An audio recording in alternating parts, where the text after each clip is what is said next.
Am I the asshole for getting a flat tire? So my group project partners would fail? I'm in a class where a group project presentation makes up a massive portion of our final grade. It's the kind of project where you either work together and succeed, or face the consequences of letting your team down. Like many others, I've been through group projects before, so I know how it goes. There's always that one slacker who doesn't pull their weight, and you end up doing the majority of the work. I thought I was prepared for that this time, but I really wasn't. Turns out, I got stuck with the worst possible group partners I could imagine. It started with an email from our professor. We had to form groups of 4 to work on a research project. The topic was complex, and the project itself was pretty challenging, involving both a written research paper and a presentation that had to be done live in front of the class. The project accounted for a large chunk of our grade, so I was committed to doing my best, and I thought the same would go for the others. I knew group projects could be difficult, but I had no idea what I was getting into. I ended up in a group with 3 people. Let's call them Jake, Emily, and Ben. Right away, I realized these guys were less than ideal team members. They seemed more interested in talking about their plans for the weekend than discussing the project.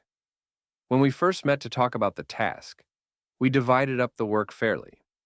I was responsible for the bulk of the research and organizing the presentation, while they were each assigned to write up one section of the paper and contribute to the presentation. I didn't mind doing some extra work. I'm pretty organized and used to handling responsibilities in group settings.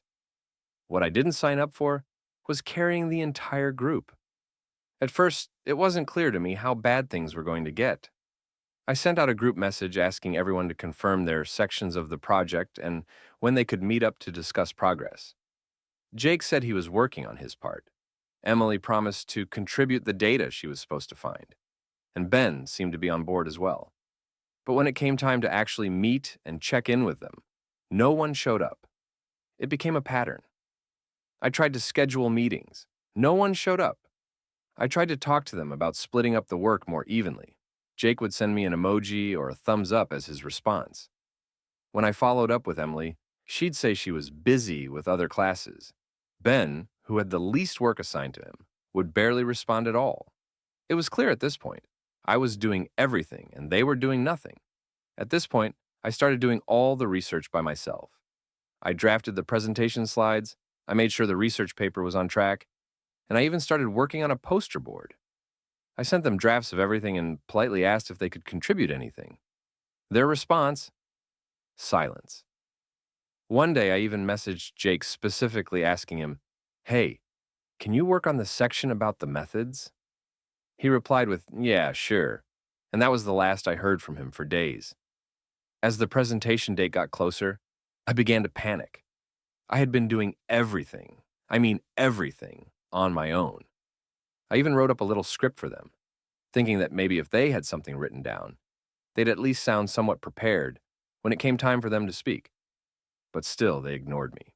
It was like I was begging them to care, but nothing was working. When I tried to meet with them in person to rehearse, they made up every excuse in the book. One person had to study for a test, another was feeling sick, and one said, "I didn't think it was that serious." Finally, the night before the presentation, I sent them a last-minute message. I said, "Guys, we have to rehearse tonight. Please let me know if you're coming." The reply I got from Emily was, "Sorry, can't make it. I have too much work to do." The others didn't even respond. At that point, I lost it.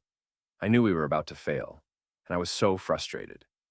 I'd been working on this project for weeks, while they had barely lifted a finger. I wasn't going to be the one to suffer because of their laziness. There was one thing I knew. If I simply skipped out on the presentation, we'd all fail. But if I had a valid excuse, I could still save myself. I thought, what's the one excuse that would make sense? A flat tire. I didn't have an actual flat tire, but I figured that if I bought a spare tire and kept the receipt, I could prove it. So I did exactly that. I went to a tire shop, bought a new tire, and kept the receipt as evidence. I was even careful to choose a tire that was reasonably priced, just in case someone thought I was faking it. I then emailed the professor with the following message. Dear Professor Jones, I'm so sorry to inform you, but I had a flat tire this morning and I don't think I'll be able to make it to class in time. I've attached the receipt from the tire shop as proof. Is there any way I could present later? Perhaps during your office hours? The professor replied quickly, saying that I could make up the presentation during his office hours. I was off the hook. The presentation happened without me. Jake, Emily, and Ben were left to flounder on their own. I got a text from Jake afterward, completely panicking. Jake, dude, where the hell were you? We totally messed up.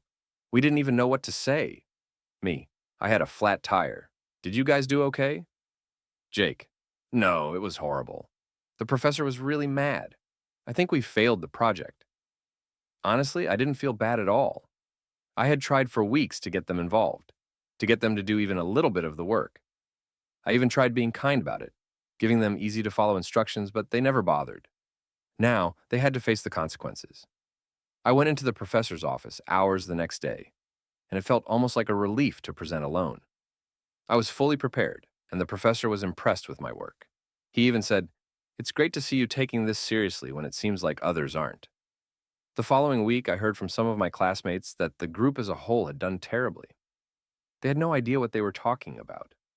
In fact, the professor ended up docking them points for not being prepared, and they probably failed the class as a result.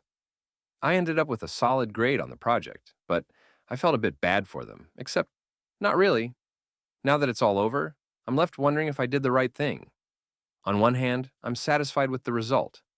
I saved myself and did what I had to do to get a good grade. On the other hand, some people have told me that I was petty and should have just sucked it up and presented with them anyway. But I genuinely feel like I gave them multiple chances to step up. I begged them for help. I created easy-to-follow guidelines, and I even wrote out parts for them. They chose to ignore me, and they chose to fail. Am I the asshole for faking a flat tire so my lazy group mates would fail?